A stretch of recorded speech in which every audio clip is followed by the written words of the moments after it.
Paper અને ત્યાર પછી ઈવીએમથી મતગણતરીની શરૂઆત થવાની છે। ત્યારે નર્મદામાં સ્થાનિક સ્વરાજ્યની ચૂંટણીના પરિણામને લઈને ઉમેદવારો જીતનો વિશ્વાસ અત્યારે વ્યક્ત કરી રહ્યા છે। જિલ્લા પંચાયતની 22 બેઠકો માટે ગણતરીની શરૂઆત થવાની છે। થોડીક જ મિનિટોની અંદર મતગણતરી શરૂ થશે। તાલુકા પંચાયતની 102 બેઠકોનું ચિત્ર પણ આજે સ્પષ્ટ થઈ જવાનું છે।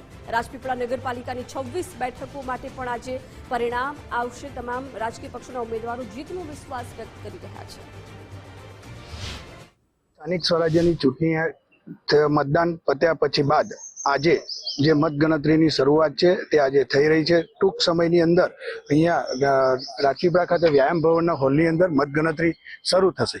ત્યારે અહીંયા પોલીસ દ્વારા પૂરો બંદોબસ્ત કરી દેવામાં આવ્યો છે, સુરક્ષા વ્યવસ્થા કરવામાં છે। પ્રશાસન દ્વારા બી દરેક જે જરૂરિયાત વસ્તુઓ છે એ પણ અહીંયા સઘન કરી દેવામાં આવી છે। અને જે આ નગરપાલિકાની 26 બેઠકો, જિલ્લા પંચાયતની 22 બેઠકો અને તાલુકાની 102 બેઠકો ઉપર જે ઈવીએમમાં જે મશીન ઈવીએમમાં જે પોતાના મતદારો ફિટ થયા છે એ લોકોને આજે થોડીક સમયની અંદર મતદાન ઈવીએમ મશીન દ્વારા ખુલશે અને કભી ખુશી કભી ગમનો માહોલ સર્જાશે। આશીષ પટેલ, ગુજરાત ફર્સ્ટ ન્યૂઝ, નર્મદા।